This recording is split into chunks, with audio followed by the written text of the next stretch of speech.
Hi! For today's video ay tuturo ko sa inyo kung paano mag-set up ng ating payment dito sa ating affiliate on TikTok.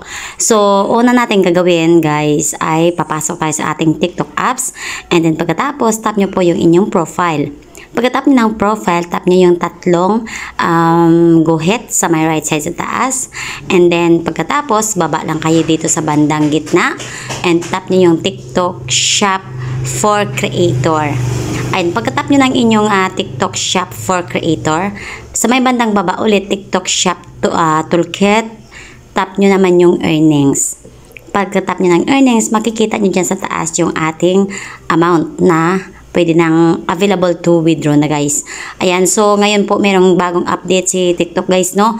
Ayan, meron tayong dalawang pagpipilian. So ito po yon, yung manual and yung auto withdrawal. Ibig sabihin ng auto withdrawal, meron siyang araw na automatic papasok yung ating payment dun sa bank account or sa ating GCash account.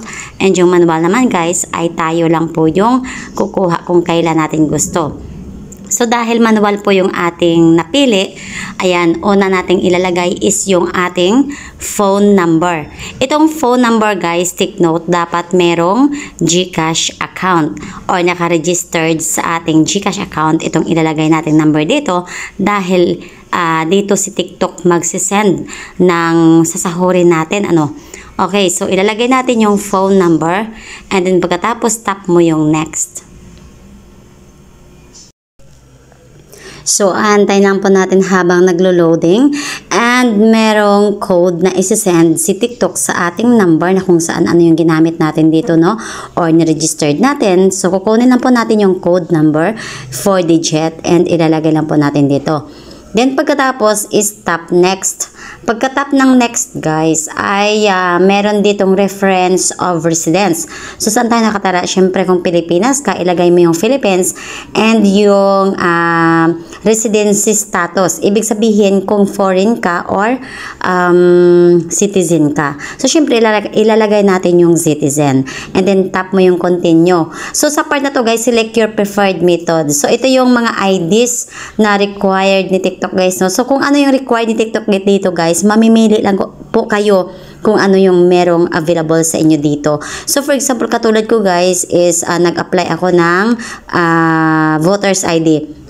Ayaw ni TikTok tanggapin kasi kung ano yung naka-preferred lang talaga niya ng ma-ID guys, yun lang yung matatanggap niya. So, nag-change tayo ng passport. So, nung gumamit na ako ng passport guys, ayan, dito ako napunta sa my step 3. Ayan, automatic na siyang mapunta sa step 3 and then follow the instruction lang guys. So, syempre, lalagay nyo po yung address, ayan, yung picturean nyo po yung ID nyo, ayan. Make it sure guys na naka-align yung frame ng TikTok frame sa ating IDs kasi medyo pahirapan yung part na to guys. So, habaan nyo lang yung pasensya nyo kahit paulit-ulit kayo dito. And then, pagka nag-successful naman, is automatic naman na siyang mag-proceed. So, and then, pagkatapos yan guys, no, ayan, nakapag-proceed na nga po tayo, medyo nahirapan tayo dun sa selfie and sa take a picture.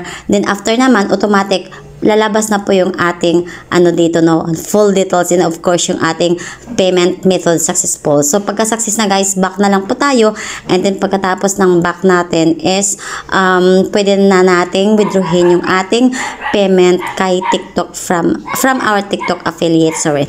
Ayan, so after nyan guys, no, ayan, back lang po tayo and then pagka-back natin guys, tap mo yung withdraw balance. So, dahil meron na tayong 1-2 plus guys, ayan, na-withdraw ko na yung ating 1-2 plus. Ayan, ipapakita ko sa inyo dito sa ating GCash yung pumasok na pera na natin. Sa ating GCash account, I mean. Ayan.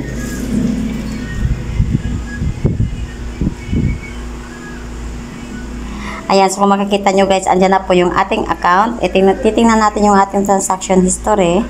Ayan, ito po, you have received from GCash from TikTok. Ayan, so ito po yun guys, ayan. From GCash to TikTok, ayan, disbursement, 1,194. Dahil meron tayong charge na 5.60 centavos. And well done, sana nakatulong ito sa inyong ating tutorial and don't forget to hit like, subscribe, and share na rin sa ating video.